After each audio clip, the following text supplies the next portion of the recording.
నమస్తే, నేను మీ Vasanth. Welcome to Abhinav Bharat. So ప్రస్తుతానికి తెలంగాణ వ్యాప్తంగా ఈ 11 నెలల పరిపాలన, కాంగ్రెస్ పరిపాలన ఏ విధంగా ఉంది అనే దానిపైన మనతో మాట్లాడడానికి వెల్సి తాతావద్దు మనతో ఉన్నారు. మాట్లాడదాం. నమస్తే, ఎట్లున్నారన్నా? బాగున్నా 11 నెలల పరిపాలన ఎట్లా అనిపిస్తుంది కాంగ్రెస్ పరిపాలన? అసలు మాకంటే మీకు ఎక్కువ తెలుస్తుంది బాగానే, ఎందుకంటే ప్రజల్లో మాతో పాటు మీరు కూడా తిరుగుతున్నారు కదా. ఒకటైతే వాస్తవం, నాకు తెలిసి ఆఫ్టర్ ఇండిపెండెన్స్ భారతదేశం స్వతంత్రం వచ్చిన తర్వాత ఒక రాజకీయ పార్టీ అధికారంలోకి వచ్చిన తర్వాత ఇంత త్వరితగతిన, అంటే ఇంత షార్ట్ టైంలో ప్రజల వ్యతిరేకతను కూడగొట్టుకున్నటువంటి ప్రభుత్వం తెలంగాణ ప్రభుత్వం, రేవంత్ రెడ్డి నాయకత్వంలోని కాంగ్రెస్ ప్రభుత్వం. దానికి రకరకాలు ఉన్నాయి. ఎందుకంటే అధికారంలోకి రావాలి అనే ఒక ఆతృతతోని అలవిగాని హామీలు ఇచ్చి ఆ హామీలని ఈరోజు నెరవేర్చలేని పరిస్థితిలో, అంటే కాడెత్తేసింది ఒక రకంగా. ఎందుకంటే ఎవరైనా కానీ ఒక రాజకీయ పార్టీ ఏదన్నా ఒక స్కీమ్ అనౌన్స్ చేయాలన్నా, లేదా మేము అధికారంలోకి వచ్చినప్పుడు ఇది ఇంప్లిమెంటేషన్ చేస్తామన్నప్పుడు ముందు అసలు ఈ రాష్ట్రానికి ఉన్న అప్పులెన్ని, మనకున్న వచ్చే రెవెన్యూ సోర్సెస్ ఏంది, మేము రేపు అధికారంలోకి వస్తే రెవెన్యూని మేము ఇంక్రీజ్ చేసుకోవడానికి ఉన్న మార్గాలు ఏంటి, ఇవన్నీ కూడా ఒక రీసెర్చ్ చేసి దాన్ని బేస్ చేసుకొని మేనిఫెస్టో డిసైడ్ చేస్తారు. ఏమీ చేయకుండా అధికారమే కావాలని చెప్పేసేసి ఓ 420 బూటకపు హామీలు ఇచ్చి ఏ హామీని కూడా అమలు చేయక ఏమంటారంటే మాట మార్చడం అన్నట్టు. ఇక్కడి నుంచి మళ్ళీ డైవర్షన్, ఒక దాని నుంచి ఇంకో దాన్ని జంపు కావటం, ఒకదానికి ఇంకోటి సంబంధం లేకుండా. 10 ఏళ్ళ బీఆర్ఎస్ పరిపాలన కంటే 11 నెలల కాంగ్రెస్ పరిపాలనే బాగుంది. ప్రజలందరూ కూడా కాంగ్రెస్ పరిపాలనలే కోరుకుంటున్నారు. అందుకే ఏదైతే రైతు సంబరాలు జరుపుతా ఉన్నారో, విజయోత్సవాలు జరుపుతా ఉన్నారు. సో ఇదే కదా దిక్సూచి, ఇదే కదా దానికి నిదర్శనం అని చెప్తా ఉన్నారు. ఈరోజు 1 ఇయర్ సంబరాలు చేసుకుంటున్నారు. ఎమ్మెల్యేలు కనీసం గ్రామాల్లో పోయే పరిస్థితి లేదు. ఆల్రెడీ పబ్లిక్ మేము అడగట్లే, బీఆర్ఎస్ పబ్లిక్ అడుగుతున్నారు, అయ్యా మా రైతు బంధు ఎక్కడ? కేసీఆర్ ఉండగా 10 సంవత్సరాలు మాకు ప్రశాంతంగా రైతు బంధు చేశారు, ఆ రైతు బంధు అని ఏమని అడుగుతున్నారు. నువ్వు రైతు భరోసా 15,000 అడగట్లే, లేదు మహిళలకు ఇవ్వాలి, నువ్వు ఇవాళ 2,500 ఇస్తా అన్నావు, ఇచ్చారా? లేదు. 2,000 రూపాయల పెన్షన్ని 4,000 చేస్తున్నారు. మీ గురువు గారిగా అక్కడ అధికారంలో ఉంది ఆంధ్రాలో చంద్రబాబు నాయుడు గారు. మరి ఆయన రాగానే ఇమీడియట్గా వితిన్ 1 మంత్లో విత్ ఏరియర్స్తో సహా కలిపి ఇచ్చాడు. పక్కన ఆంధ్ర ప్రభుత్వం, ఆంధ్రప్రదేశ్లో ఉన్న చంద్రబాబు నాయుడు గారి ప్రభుత్వం. మరి నువ్వెందుకు ఇవ్వలేకపోయినావు? ఈరోజు 1 ఇయర్ అవుతుంది. ఈరోజు కూడా 12 24,000 ఒక్కొక్క లబ్ధిదారుడికి 24,000 రూపాయలు ఈ రాష్ట్ర ప్రభుత్వం అప్పుబడి ఉంది. ఏది? పెన్షనర్స్కి, రైతులకి. రైతు బంధు ఇప్పుడు మూడోసారి ఎగ్గొట్టాలని రెడీగా ఉన్నారు. కాబట్టి 2 సార్లు అయినా కానీ 10,000 కేసీఆర్ గారు గతంలో ఇచ్చినాయి కదా ఎకరానికి.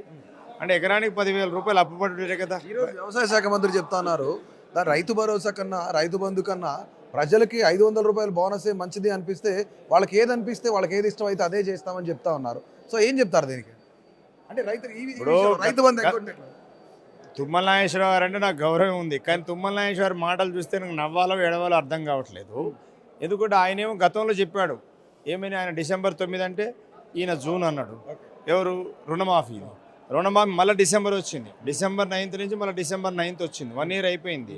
రుణమాఫీ ఏం కాలేదు. క్షేత్రస్థాయిలో ఇప్పటి వరకు 35 to 40% మాత్రమే రుణమాఫీ జరిగింది. ఇది తుమ్మల నాగేశ్వర కూడా తెలుసు.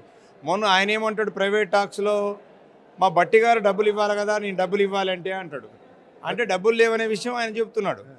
ఇంకోటి ఏమంటాడు, రుణమాఫీ అని, రైతు బంధు అనేటువంటిది ఆల్రెడీ ఆన్ గోయింగ్ స్కీమ్. మీరు ఇచ్చే బోనస్ అనేటువంటిది మీ మేనిఫెస్టోలో పెట్టినటువంటిది.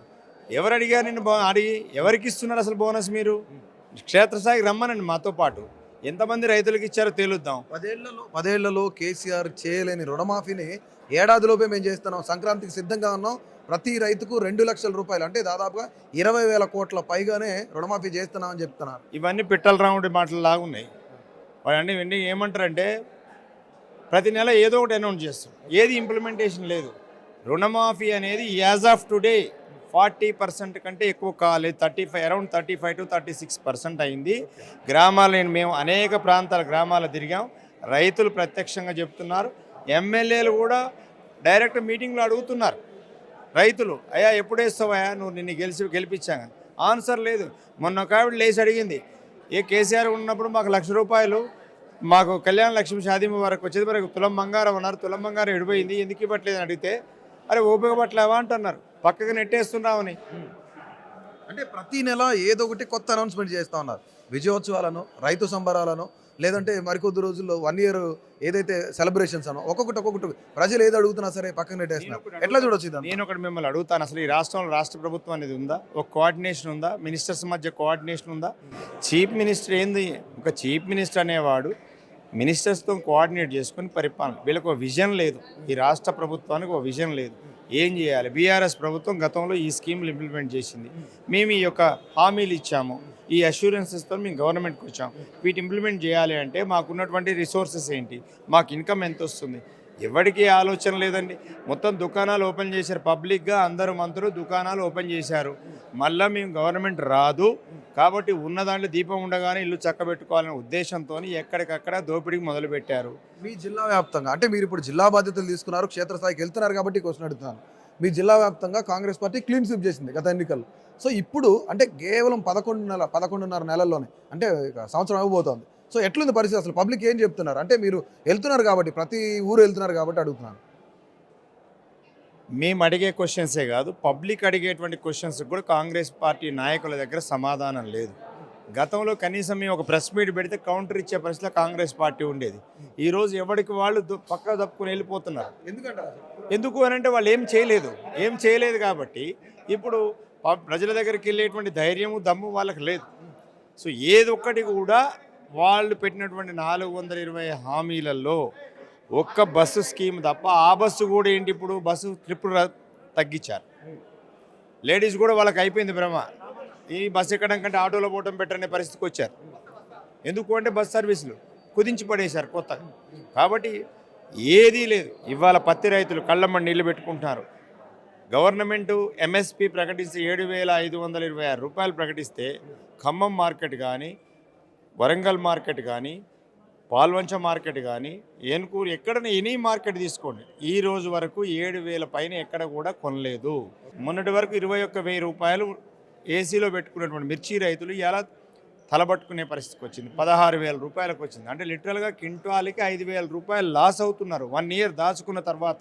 నేను అడుగుతున్నాను, దమ్ముంటే గవర్నమెంట్ మీ ఐకేపీ సెంటర్ల ద్వారా ఎంత ప్యాడీ ప్రొక్యూర్ చేశారు, ఎంత కొన్నారు, ప్రైవేట్ వ్యాపారస్తులు ఎంత కొన్నారు, టోటల్ ప్యాడీ ప్రొడక్షన్ ఎంత వచ్చింది ఈ సీజన్లో, దాంట్లో వ్యాపారస్తులు ఎంత కొన్నారు, గవర్నమెంట్ ఎంత కొన్నది. ఇప్పుడు అసలు నెంబర్ 1గా మన రాష్ట్రమే ఉంది వరి పండించడంలో అని చెప్పేసి ఉత్తమ్ కుమార్ రెడ్డి గారు కూడా చెప్తా ఉన్నారు. వరి పండించడం గురించి కాదు, ఈ సంవత్సరం వరి ఉత్పత్తి అనేది విపరీతంగా వచ్చింది, వాస్తవం, నేను కాదంటలేదు దాని గురించి, దాన్ని ఏం కాంట్రడిక్ట్ చేయట్లేదు. కానీ పండించిన రైతుకి మీరు ఎంతమంది మీ రైతుల దగ్గర మీరు కొన్నారు, ఎంతమందికి బోనస్ ఇచ్చారు ఈ రోజు వరకు, ప్రైవేట్ వ్యాపారస్తులు ఎంతమంది కొన్నారు, దాని మీద డేటా ఇవ్వమనండి. చివరికి ఒక మాట, ఎప్పుడు కూడాను రైతు కోసం మా ప్రభుత్వం గతంలో ఉండేదని చెప్తా ఉన్నారు. సో రైతు కోసం రైతు బంధు, రైతు భరోసా, రైతు బీమా లాంటివి అన్ని కూడా కేసీఆర్ ప్రవేశపెట్టారని చెప్తా ఉన్నారు. కానీ ఈరోజు రైతులకు అన్యాయం జరుగుతుందని మీరే చెప్తా ఉన్నారు, రైతులు ఇబ్బంది పడతా ఉన్నారని చెప్తా ఉన్నారు. మరి ఇంతవరకు కూడాను కేసీఆర్ గారు ఎందుకు బయటికి రావట్లేదు? అంటే రైతుల పక్షాన్ని ఎందుకు మాట్లాడలేకపోతున్నారు? కేసీఆర్ గారు రావాల్సిన అంత అవసరం లేదండి ఇప్పుడు. ఎందుకంటే మాకు ఆల్రెడీ కేటీఆర్ గారు, హరీష్ రావు గారు ఇద్దరు క్షేత్రస్థాయిలో పర్యటిస్తారు. మా మంత్రులు, మా మాజీ మంత్రులు, ప్రస్తుత ఎమ్మెల్యేలు, ఎంపీలు, మా ప్రజాప్రతినిధులు గ్రామ స్థాయి నుంచి రాష్ట్ర స్థాయి వరకు ప్రజలతోనే ఉన్నాం. మేము కూడా ఖమ్మం మార్కెట్ని ఇప్పటికీ 3 సార్లు సందర్శించాం. ప్యాడీకి మన ప్రొక్యూర్ సెంటర్స్ని కూడా, ఐకేపీ సెంటర్ని మేము సందర్శించాం, మిర్చి మార్కెట్ని సందర్శించాం, రైతులకు భరోసాగా ఉన్నాం. పరిపాలన బాగుంది కాబట్టి, స్వర్ణయుగంలా ఉంది కాబట్టి ఆయన బయటికి రావట్లేదు, బయటకు వచ్చే అవసరం లేకుండా మేము పరిపాలన సాగిస్తున్నామని చెప్తా ఉన్నారు రేవంత్ రెడ్డి గారు. పరిపాలన ఎలా ఉంది, రేవంత్ రెడ్డి పరిపాలన ఎలా ఉంది అని నిర్ణయం చేయాల్సింది ప్రజలండి. ప్రజలు నిర్ణయించాలి. రేవంత్ రెడ్డి మాట్లాడటం వల్ల, మేము మాట్లాడటం వల్ల కాదు, ప్రజలు నిర్ణయిస్తారు. ఖచ్చితంగా ఈ రాష్ట్ర ప్రభుత్వం అనేది ప్రజల నుంచి వ్యతిరేకత అనేది మొదలైంది. అది డెఫినెట్గా వారికి వ్యతిరేకత అనేది స్టార్ట్ అయింది.